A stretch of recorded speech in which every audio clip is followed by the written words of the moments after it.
మనతో జాయిన్ అయి ఉన్నారు. నాగేశ్వర్ గారు నమస్కారం. సో శ్వేతపత్రం వర్సెస్ శ్వేతపత్రం అనే అంశం మీద తెలంగాణ రాజకీయం అంతా నడుస్తోంది.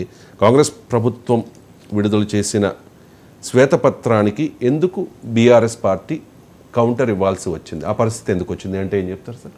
అంటే రాజకీయాల్లో ఆధునిక పాలిటిక్స్లో ఒక కొత్త చేంజ్ ఏంటంటే ఒక బలమైన భావన ప్రజల్లోకి తీసుకెళ్ళడం, అంటే పర్సెప్షన్ బిల్డ్ చేయడం, ఒక నరేటివ్ బిల్డ్ చేయడం. ఆ పర్సెప్షన్ నరేటివ్ ప్రజల్ని ఓటింగ్ సరళిని ప్రభావితం చేయడం. అంటే రాజకీయాల్లో ఏమి చేస్తావన్న దానికన్నా ఏమి చేస్తున్నావని ప్రజలు అనుకుంటున్నారు, నువ్వు ఏమి చేయాలని అనుకుంటున్నావని ప్రజలు భావిస్తున్నారు. ఇవి కీలకమైపోయాయి. అందువల్ల ఒకప్పటి రాజకీయాలు లేవు. ఇవాళ ఆధునిక media, digital media, social media యుగంలో బతుకుతున్నాం.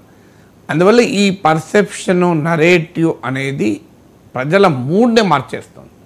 మీరు ఉదాహరణకు కాంగ్రెస్ పార్టీ ఎన్నికలకు ఒక 4 నెలలు వెనక్కిపోతే అసలు మనకి ఎక్కడా ఫీల్డ్లో కనబడలే, మన కళ్ళ ముందు కనబడ్డాయి. అంతకుముందైతే వరుస ఎన్నికల ఓటములు, హుజూర్ నగర్, నాగార్జున సాగర్, దుబ్బాక, జిహెచ్ఎంసి, హుజూరాబాద్, అకస్మాత్తుగా కాంగ్రెస్ అధికారంలోకి రాగలిగింది.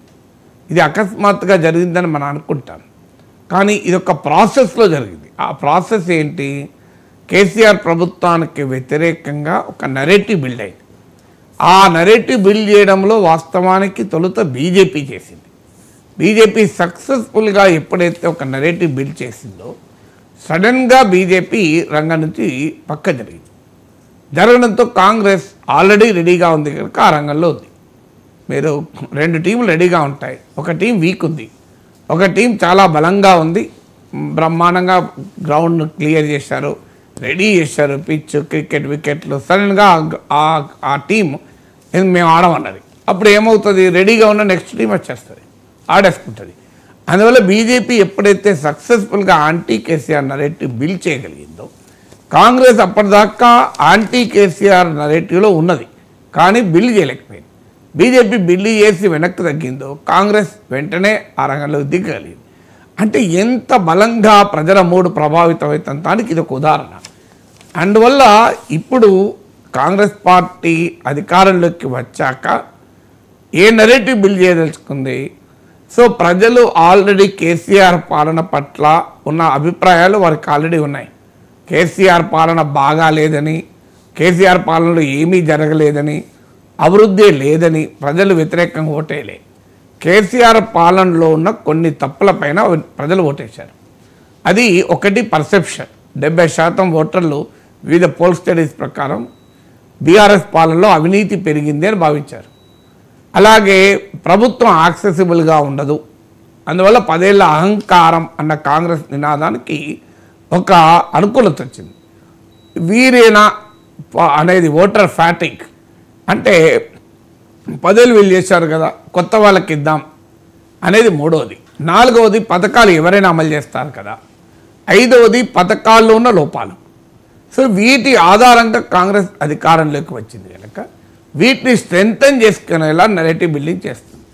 అందువల్లనే బీఆర్ఎస్ పాలనలో అవినీతి జరిగింది అనేది ఎస్టాబ్లిష్ చేయడానికి మీకు విద్యుత్తు మీద వైట్ పేపర్ కానీ, జ్యుడిషియల్ ఎంక్వైరీ, కాళేశ్వరం పైన జ్యుడిషియల్ ఎంక్వైరీ, ఇవన్నీ కాంగ్రెస్ ఆదేశిస్తుంది.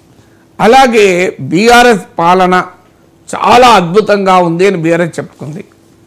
దాని ఆ స్థాయిలో ప్రజలు భావించలేదు. దాన్ని మరింతగా బలోపేతం చేసేందుకు ఇంకో బీఆర్ఎస్ పాలనలో ప్రభుత్వం అస్తవ్యస్తమైంది, ఇంత పెద్ద ఎత్తున అప్పులు చేశారు అనేటువంటి భావన కాంగ్రెస్ క్రియేట్ చేయదలుచుకుంది.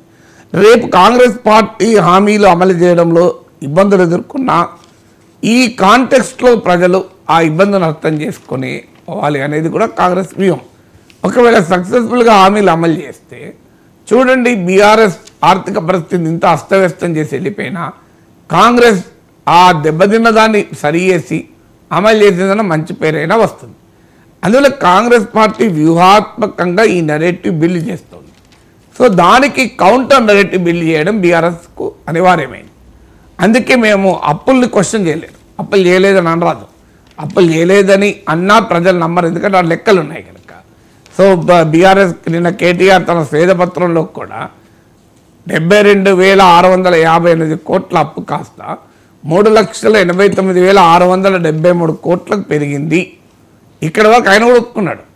ఇక ఒప్పుకుంది ఏంటి అనేది ఆఫ్ బడ్జెట్ బారోయింగ్స్, బడ్జెట్ ఏతర అప్పులు, వీటిపైన క్వశ్చన్ చేశారు. అప్పు పెరగలేదని కేటీఆర్ కూడా అనలేదు. క్వాంటిటీ ఆఫ్ అప్పులు లెక్కించడంలో మాత్రం ఒక్కొక్కరు ఒక్కొక్క మెథడాలజీ వాడారు. సో అందువల్ల అప్పు జరగలేదు అని అనలేరు కనుక అప్పులతో మేము ఆస్తులు క్రియేట్ చేశాం, తెలంగాణను అభివృద్ధి చేస్తాం అనేది ఒక నరేటివ్ బీఆర్ఎస్ బిల్డ్ చేయాలి. అందువల్ల బీఆర్ఎస్ పాలన బాగుంది అన్న నరేటివ్ బిల్డ్ చేసే క్రమంలో ఆ శ్వేతపత్రానికి కౌంటర్గా వీరు శ్వేతపత్రాన్ని విడుదల చేశారు. అలాగే బీఆర్ఎస్ ఎప్పుడు కూడా ఎత్తుగడ ఏంటంటే బీఆర్ఎస్ను అంటే తెలంగాణను అన్నట్టే, కేసీఆర్ని అంటే తెలంగాణను అన్నట్టే. ఇప్పుడు ఎలాగైతే బీజేపీ మోడీని అంటే దేశాన్ని అన్నట్టే, బీజేపీని విమర్శిస్తే దేశాన్ని విమర్శించినట్లే. ఆఖరి సుప్రీంకోర్టు కూడా చెప్పాల్సి వచ్చింది, అయ్యా ప్రభుత్వ వ్యతిరేకం వేరు, దేశ వ్యతిరేకత వేరు.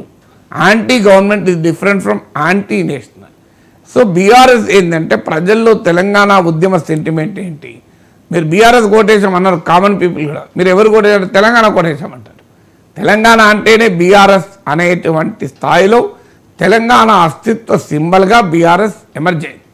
ఇప్పుడు దాన్ని ఉపయోగించుకొని బీఆర్ఎస్ ప్రభుత్వాన్ని కాంగ్రెస్ తప్పు పడితే తెలంగాణనే తప్పు పట్టామని.